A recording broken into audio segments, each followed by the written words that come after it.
drawn and redrawn, the making of India's internal boundaries. Hi, and welcome back to India's State Stories, a project that explores the evolution of India's political and administrative boundaries. This project is supported by the Centre for Legislative Education and Research, Flame University, Pune.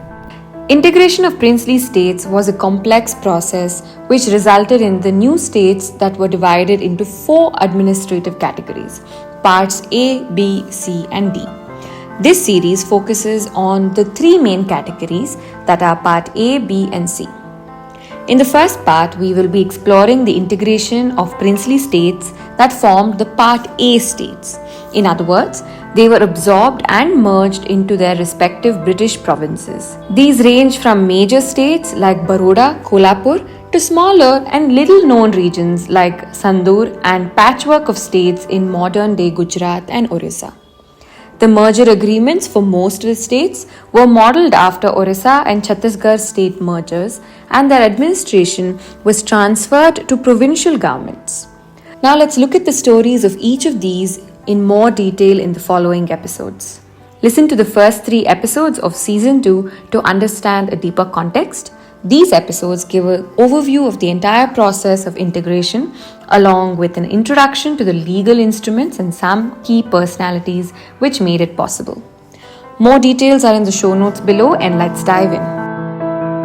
Imagine India, just moments after independence, a brand new nation, but facing this monumental task of piecing itself together. It's a really chaotic picture, isn't it? Yeah. Hundreds of princely states, different agendas. Exactly. And that's the backdrop for our deep dive today. We're looking at a story that often gets, overlooked. But it's crucial. It's about the actual nuts and bolts of nation building, the decisions, the negotiations. Right. The stuff happening often behind closed doors. Okay, so let's unpack this a bit. We've got these sources, and they lay out this really intricate dance. Diplomacy, power plays, strategy. All swirling around the integration of these 15 princely states, the Chhattisgarh States, into the new Indian Union. Yeah. And our mission here isn't just to say what happened. We want to get into why it was so incredibly important for the government back then. And what it meant for the people actually living there, the rulers and their subjects, caught up in all this change. It really is a powerful story about how events, that compulsion of events, as the sources say, shaped the nation in real time. Now, these Chhattisgarh states, maybe not household names for everyone today, but they formed this kind of mosaic. A real patchwork quilt. Right. Yeah, 15 of them, the documents show. Yeah. Places like Bastar, Sakti, Sarangar, Korea. Each with its own history, its own origins. And what's really interesting is their, let's say, unique position historically. The British officially recognized them as rulers back in 1863. Okay.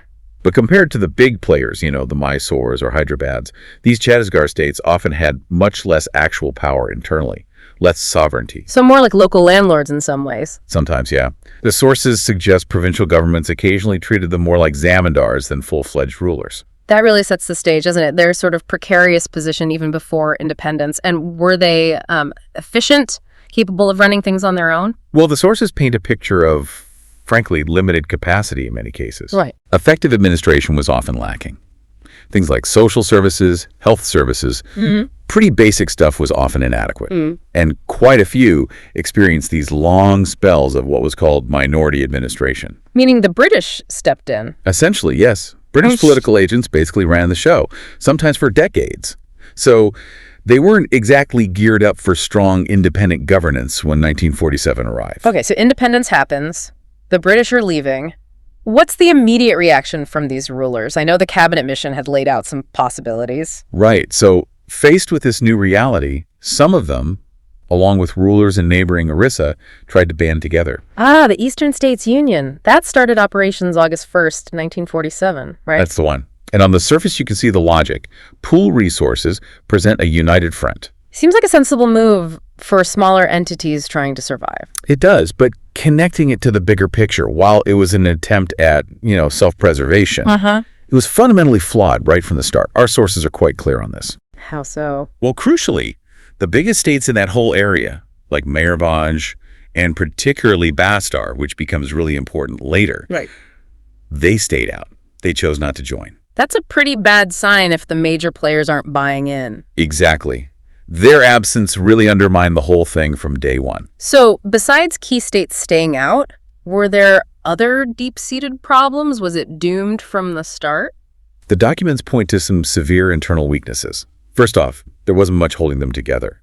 Geographically, linguistically, ethnically, it was all over the place. No real common ground. Not really. Then there's the money issue. No guaranteed source of income to actually run this union. Always a killer for any government. Absolutely. And perhaps the most critical failing, according to the sources, was that it basically ignored the people living there. The rulers weren't concerned with popular opinion. Apparently not much. It seems the interests of the subjects were not really a priority. Wow. So it lacked cohesion, money, and popular support. Pretty much a recipe for failure, wouldn't you say? It's almost a textbook example of why these kinds of federations struggle without those key ingredients. Okay, this Eastern States Union is faltering. And this seems to be where the new Indian government's focus really sharpens, specifically on one state, Bastar. Yes, Bastar becomes absolutely critical. Not just its size, though it was large. It was something inside Bastar, right? Something valuable. Precisely. The Bailadilla iron ore deposits. Hugely rich reserves. And the sources reveal this really concerning intelligence reaching the Indian government. A report suggesting these vital resources were about to be mortgaged. Mortgaged? To who? The Hyderabad state. Through a long-term lease. Hyderabad, which hadn't integrated yet. That sounds like a massive strategic problem for the new Indian government. A huge red flag. Losing control of such a key industrial resource right at the dawn of independence. It was unthinkable. So this wasn't just a minor border issue. This was potentially losing a core economic asset. Absolutely. It highlighted just how high the stakes were. Control over resources like Bailadilla iron ore was fundamental for India's future industrial strength. Especially with Hyderabad potentially playing spoiler. Exactly. And Sardar Patel himself stepped in. He intervened directly to stop the old British political department from finalizing that lease deal with Hyderabad. So he saw the danger immediately. He did. And the situation was even more tense because there are these rumors flying around. Rumors? Yeah, the historical accounts mention whispers of Hyderabad trying some kind of localized infiltration into Bastar. Even plots to persuade the young ruler of Bastar to actually merge with Hyderabad instead of India. Wow. Okay, so real geopolitical maneuvering going on. Definitely. It just piled on the pressure. The need to integrate Bastar and quickly became paramount for the Union's own security and future. So the Eastern States Union is collapsing under its own weight, and you have this urgent situation with Bastar and its resources potentially slipping away to Hyderabad. What was the next move for Patel and the government? Well, Sardar Patel was now completely convinced. The Eastern States Union just wasn't viable. He felt strongly, and the sources quote him on this, that the rulers involved simply lacked the capacity to secure the well-being of their subjects. Oh, pretty damning assessment. It was. And for Patel, the only way forward, the only way to protect the people and, interestingly, protect the rulers from their own people's potential anger Was merger with India. was merger, yes. And VP Menon, his right-hand man, the administrative genius behind so much of the integration. He agreed. He concurred. Menon acknowledged it was a shift from maybe earlier assurances given to the princes, but he used that phrase.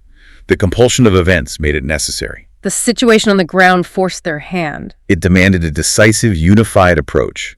The time for these small independent states was over. And this conviction, this urgency, it all culminated in a key meeting, didn't it, in Nagpur, December 15th, 1947. That was the pivotal moment.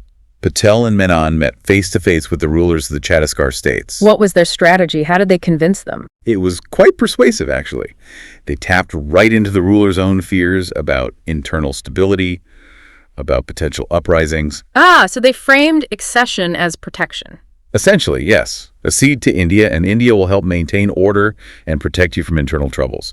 It wasn't framed as a demand, so much as a pragmatic solution for everyone. Clever. And did it work? Remarkably well, and incredibly quickly. Right after that meeting, 10 rulers signed the merger agreement on the spot. 10, just like that. Just like that. And the representatives of the others who were there promised to get their rulers' signatures immediately. So the momentum was huge. Absolutely. Right. And by January 1st, 1948, literally just over 2 weeks later, Bastar and 13 other Chhattisgarh states were officially part of the Central Provinces and Berar. Which eventually became Madhya Pradesh. That's right. A remarkably swift integration. Okay, so these rulers are giving up sovereignty, their power. The sources mention they received elementary justice in return. What did that actually look like for them personally? It mainly involved financial guarantees and retaining certain personal rights. The key element was the privy purse. The annual payments? Exactly. Tax-free annual payments, sort of like a pension, recognizing their former status. The amounts varied quite a bit depending on the state's size and revenue. You mentioned some figures earlier. Yes, for instance, Bastar got 2,010,100 rupees annually. Nandgaon actually got the highest, 3,053,650, and then a smaller state like Sakti received about 29,000. So, significant sums for the time. Definitely. Plus, they were allowed to keep their palaces, some other personal properties, their titles, and personal privileges. So, an attempt to cushion the blow, maintain some dignity. That seems to have been the idea. A soft landing into the new India. And beyond the ruler's personal situation, what did the merger mean for how these areas were actually governed, for the ordinary people? That was a major part of the agreements.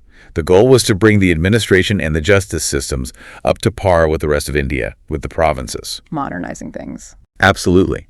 This meant getting rid of old, often arbitrary taxes that had burdened people for ages. That must have been popular. One would imagine so. Yeah. And extending provincial and central laws across these areas. So, more uniform, predictable governance, a big step towards a unified legal framework. And politically, were they just absorbed or did they get representation? No, there was an effort towards inclusion. 17 representatives from these integrated states were nominated to the state legislative assembly. Okay. And significantly, the Raja of Sarangar, Naresh Chandra Singh, actually became a minister in the Central Provinces cabinet. So a place at the table, at least for some. It demonstrated an attempt at genuine political integration, not just administrative takeover. It sounds like a fairly comprehensive package, aiming for modernization, uniformity, some political inclusion. But I get the sense it wasn't all smooth sailing. Did everyone welcome these changes, particularly the rulers? No, not entirely. While it was strategically vital for India and brought administrative benefits, the sources do indicate discontent among the rulers themselves. They reportedly felt humiliated. They felt they had accepted these mergers unwillingly. Understandable, I suppose, giving up centuries of family rule. Exactly. It really highlights that complex human side of nation building. You have the strategic necessity, the need for unity. Clashing with personal history, identity, sovereignty. Precisely.